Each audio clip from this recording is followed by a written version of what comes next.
Do you have a character concept that just isn't fitting in with any of the Starfinder classes? Do none of the class abilities or the alternate builds excite or otherwise titillate you? Then you should look at using a character archetype. Let's talk about some problems that exist within the Starfinder character archetypes, and I will tell you a couple of my favorites. Normally, when you are building a character, you will pick 3 things. That would be your race, your class, and your theme. Of course, each of these selections will give your character some abilities, some stats that you can use to, plunk into your character sheet. The archetype is a little different. It's an overlay for your class. It will replace and change some of your class abilities, making them just a bit more tailored to what you actually might want to do. The archetype will replace your normal class features that you gain as you level up with their own specific features. This is important for multi-classing, and we'll talk about that in a bit. Now, you can't just go and take an archetype at level 1. You have to take it at a specific level when you would gain a class feature. Now, the levels that you could potentially do this, they vary depending on what your class is, but they would be 2nd, 4th, 6th, 9th, 12th, and 18th level. And your archetype may change every class feature that you would gain at these levels, or only a couple of them. Every class has a list of features that will be replaced or altered when you select your archetype. The base classes will be listed in the core rulebook, and then of course you will have the character operations manual for the Biohacker, the Witchwarper, and the Vanguard. Tech Revolution will have the Nanosite, and Galactic Magic will have the Precog. The core rulebook also gives an example of how this is supposed to play out. Using the Envoy as an example, at 2nd level, the Envoy gains an improvisation, normally. But at 2nd level, if you are selecting an archetype, for example, the Forerunner, instead of gaining the improvisation, you will instead gain the Forerunner ability at 2nd level, which is Trained for Trouble. And once you have done this, your archetype is forever anchored to this class. Archetypes can be added to almost any class. Some will work better than others in your mixing and matching. Some archetypes are only available if you have met certain requirements. If you're trying to select a magical archetype, but you're playing a soldier, it's not going to work very well for you.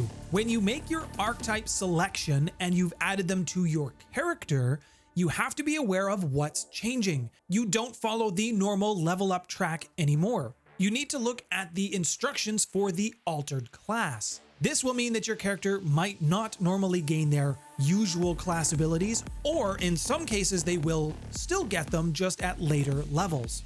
An example of this would be following the mechanic. If a mechanic selects an archetype that alters their 9th level ability, instead of gaining the class ability at level 9, they instead gain their level 9 feature at level 10.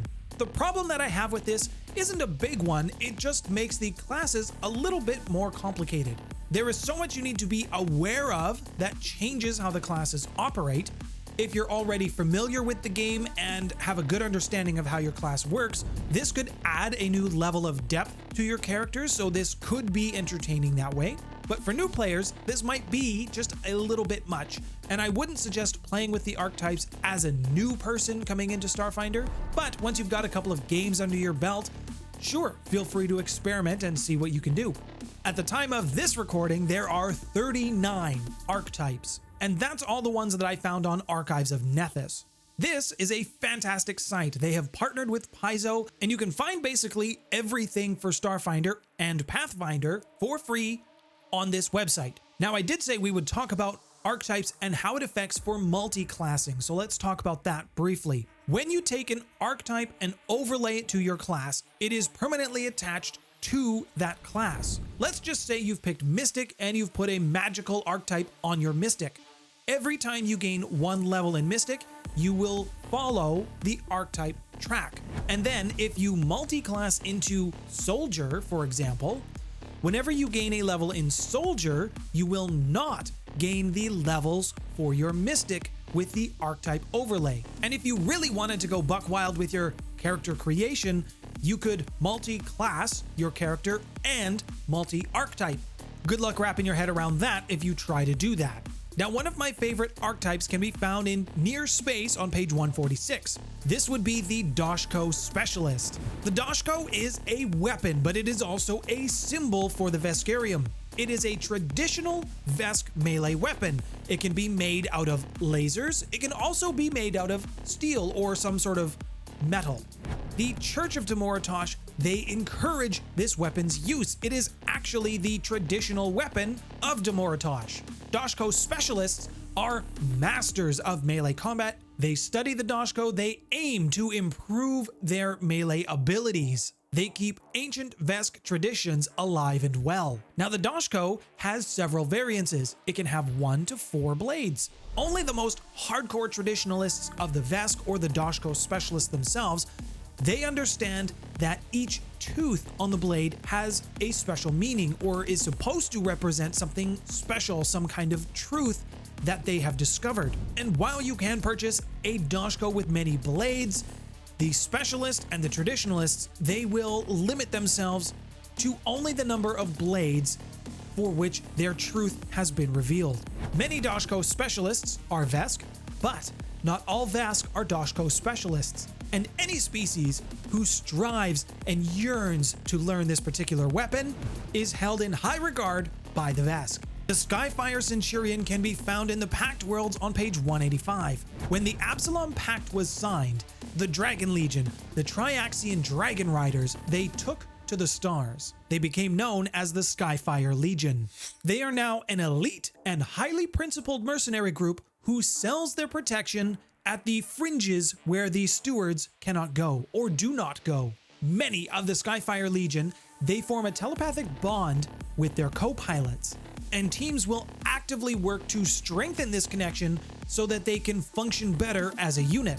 The Skyfire Legion has many training bases throughout the Pact Worlds. Every Legionnaire trains with a partner, the goal being to strengthen the telepathic bond, as well as develop physically and mentally. The Spell Sergeants are found in an Adventure Path number 30, Puppets Without Strings, page number 51. Spell Sergeants are spellcasters who teach magic and mysticism at a military academy. These folks integrate magic with physical combat. They are fast, they are powerful, and they are used to infiltrate enemy lines or go behind enemy lines and inflict mass amounts of damage. They are more than your average mystical thugs. They do prize their mystical knowledge, being able to apply it correctly, as well as discussion about magical and mystical theory, and they are always looking for ways to integrate it into physical combat. Now, the Vesk, they are a race of space lizards. They have their own entire empire called the Veskarium. If you'd like to learn more about the Vesk, click on the video on your screen now. Huge thank you to all of my patrons who continue to support me and the channel. All of your support is greatly appreciated. If you'd love to support me and the channel, please consider joining Patreon. My name's Nathaniel. Thanks for stopping by, everyone.